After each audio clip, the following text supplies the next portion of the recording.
certo, agora tem entrevista. Conversamos com um professor de Direito Constitucional da Universidade Federal Fluminense, Gustavo Sampaio. Nosso colunista aqui, Leonardo Sakamoto, participa também. Uma ótima noite aos dois, bem-vindos. Doutor, bom, e o ex-presidente Bolsonaro saiu, falou, né? Disse que é coisa de maluco, né? Quem tramou o golpe e aí jogou pros então aliados. Isso pode, digamos assim, aliviar a barra de Bolsonaro, professor? Boa noite. Boa noite, Diego. Boa noite, Leonardo. Boa noite a todas e a todos. No direito processual penal e no direito penal, isso é o que habitualmente se chama de negativa de autoria. É claro que, ainda que ele tenha ido depor na condição de testemunha, oportunidade em que ele tem o dever de falar a verdade, porque a testemunha se compromete com a verdade, somente a verdade. Quando se trata de indiciado ou quando se trata de acusado, investigado, ele pode omitir fatos ou até dar uma nova versão condizente com a verdade para não se autoincriminar.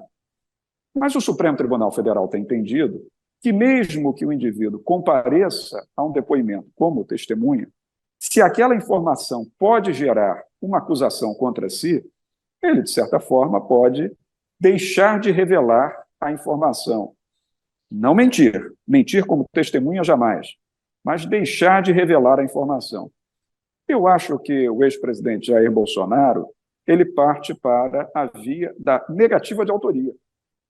Porque ele sabe que o que tem de relevante do ponto de vista penal, Diego e Leonardo, e o que significa relevante, o que importa para o direito penal, é o fato de se ter ou não articulado um golpe de Estado, se ter ou não articulado uma gravação contra um ministro do Tribunal Superior Eleitoral para deixá-lo sob impedimento, sob suspeita e investir contra o resultado das eleições. E, sabedor disso, o ex-presidente fez o que ele achou que tinha que fazer, negar absolutamente qualquer menção ao ministro Alexandre de Moraes, qualquer articulação que envolvesse quem quer que fosse, para evitar contra si o adensamento dessa desconfiança em torno da sua participação. Porque esse tipo de orquestração, se for comprovada a realidade disso, se for comprovado que o investimento era contra a autoridade do Tribunal Superior Eleitoral, de um ministro-presidente do TSE e também ministro do Supremo Tribunal Federal, isso pode gerar enquadramento penal na conduta do ex-presidente e ele ser formalmente acusado. Então, me parece que ele, embora tenha ido como testemunha, ele cuidou de se proteger, de proteger aos seus imediatos, para não gerar prova contra si mesmo. Professor, boa noite, Leonardo Sakamoto aqui. É uma coisa interessante, lendo o depoimento, né, o curto depoimento que Bolsonaro deu, 35 minutos, né, e também levando em consideração do que o senhor está falando agora, que ele se protegeu, que ele agiu para não gerar prova contra ele mesmo, nenhum elemento de autoincriminação.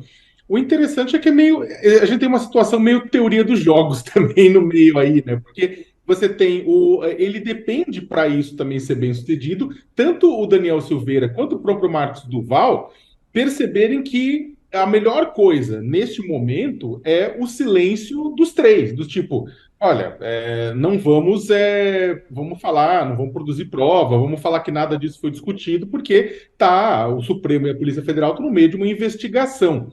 Né? Agora, se qualquer um dos dois, o Daniel Silveira, que está preso lá em Bangu, resolver falar e colocar em xeque o depoimento do Bolsonaro, o que acontece? A palavra de um contra o outro?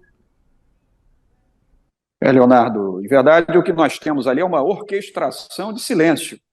Faz-se assim uma coadunação de esforços. Cada um evita incriminar-se a si mesmo e, com isso, incriminar o outro. Um depoimento de 35 minutos para um fato dessa importância é sinal nítido de que o objetivo ali é ocultar a verdade dos fatos para que não se tenha nenhum resultado de incriminação contra esses possíveis agentes de possíveis crimes contra o Estado de Direito. Porque o que nós vemos é que, embora a Polícia Federal, neste momento, esteja investigando especificamente o que foi revelado pelo senador Marcos Duval, ou seja, essa conversa triangular que teria por objetivo criar uma armadilha contra o ministro Alexandre de Moraes, verdade é que há uma série de outros fatos que também estão sendo investigados pela Polícia Federal. sobretudo ocorridos ao longo do semestre último do ano de 2022, e que culminaram nos atentados de 8 de janeiro desse ano, que demonstram que havia uma linha de continuidade entre as ações e omissões para fim de atingimento de um único resultado, o de negar a validade da resposta dada pelo povo brasileiro nas eleições presidenciais de 2022. Olha, Diego, antes de mais nada, acho que vale começar pelo final, né? Pela entrevista que o Léo conseguiu lá em Brasília, né? Meu xará. O Bolsonaro chamar de esculacho a busca da polícia pelos fatos é um esculacho em si, né? Isso é muito interessante. O Bolsonaro, que sempre elogiou o trabalho da Polícia Federal, colocou o trabalho da investigação, falou que ele não tem que conhecereis a verdade vos libertará, do Evangelho de João, sempre citando ele como um dogma de vida. Neste momento em que a Polícia Federal busca a verdade dos fatos, porque ninguém está levando o Bolsonaro preso. Todo mundo passou na casa dele para poder fazer uma investigação em cima de denúncias muito graves, quando prenderam o Mauro Cid por conta de falsificação de carteira de vacinação. Inclusive, a chance do próprio presidente também ter sido, a falsificação, inclusive, de carteira do presidente. Então, isso demandaria investigação, uma coisa gravíssima. Qualquer brasileiro poderia passar por isso e, sabendo da sua inocência, fornece todas as informações. Bolsonaro não. Bolsonaro diz, não, eu estou sendo esculachado. Ou seja, o conhecereis a verdade vos libertará, virou esculacho para Bolsonaro, né? Então, e esse é o ponto. Bolsonaro, ele sabe, esse foi o quarto depoimento, virão muitos outros, ele sabe disso, porque tem muito BO em cima de Bolsonaro, tem joia surrupiada, né? Joia árabe surrupiada, temos a carteira de vacinação, temos agora o processo que foi reaberto pelo Gilmar Mendes, né? Com relação à questão da Covid-19, né? As responsabilidades, né? Pelas 700 mil mortes.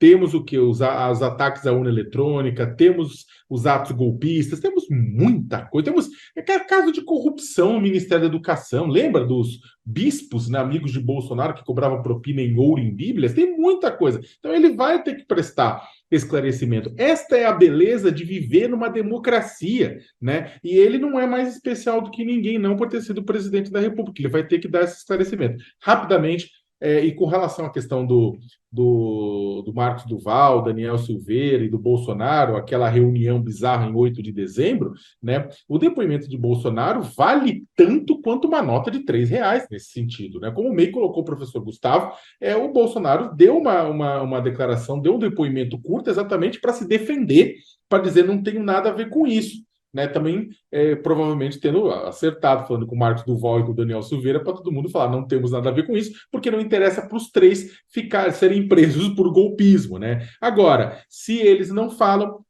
outras evidências vão falar, inclusive o próprio celular de Marcos Duval que foi apreendido. Qual